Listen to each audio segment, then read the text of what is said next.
The Mercedes GLE 2026 looks like the absolute pinnacle of the luxury SUV world. It boasts a bold, commanding design, industry-leading technology, and that iconic three-pointed star on the grille that commands respect in every driveway. But here is the cold, hard truth. Not everything that carries a premium price tag is actually worth your hard-earned money. Today, I'm sharing 5 honest, unfiltered reasons why you should think twice before signing that lease or sales agreement. And trust me, reason number 3 is a ticking time bomb that most buyers completely ignore. We are living in a golden age of SUVs, but that makes your choice harder, not easier. The luxury SUV market in 2026 is more cutthroat than it has ever been. Every manufacturer, from Munich to Gothenburg, is pushing the envelope with more screens, more semi-autonomous features, and increasingly aggressive pricing strategies.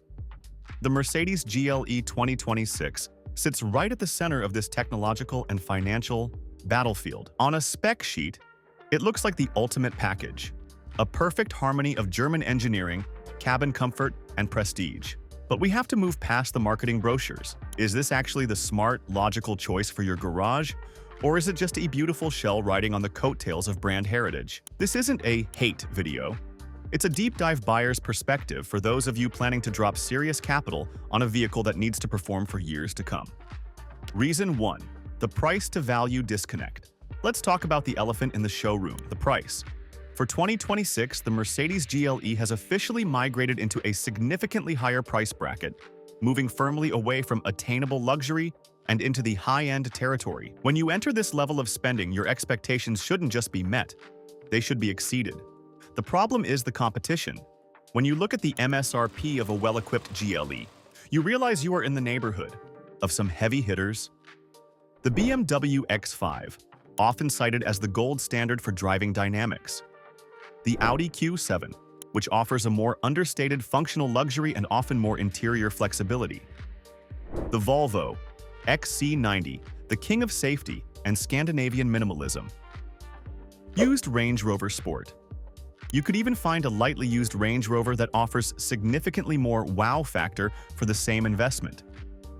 The GLE is a good SUV, but good isn't enough when you're paying a record premium. It doesn't dominate. It isn't the fastest, it isn't the most reliable, and it certainly isn't the best value for features. In reality, a massive chunk of that monthly payment is going toward the Mercedes badge and the brand's historic reputation. While brand value is important for resale, it shouldn't be the only reason you buy a car. You want to feel like you got the best deal possible, and the GLE's rising price makes that harder to justify every year. Reason 2. The over-digitized interior. Stepping inside the GLE is, at first, a breathtaking experience. The materials are top-tier. The ambient lighting makes you feel like you're in a high-end lounge, and the massive glass displays are visually stunning. But there is a massive difference between stunning, in a showroom, and functional, on a rainy Tuesday morning. Mercedes has followed the industry trend of deletion, removing physical buttons in favor of haptic touchpads and deep digital menus.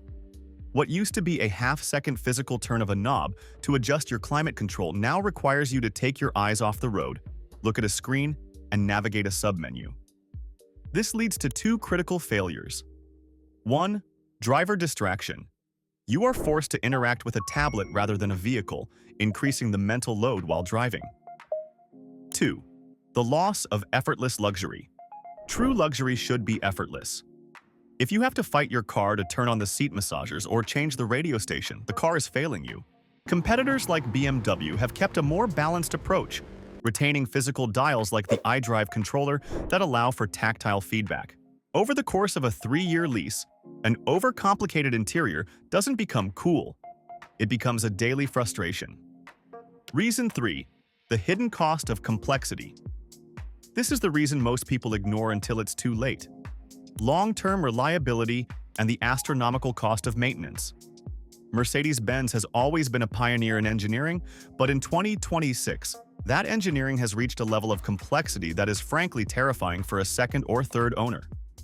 The 2026 GLE is packed with hyper-complex electronic architectures that govern everything from the seats to the engine timing. Dozens of advanced sensors and software nodes that require constant updates.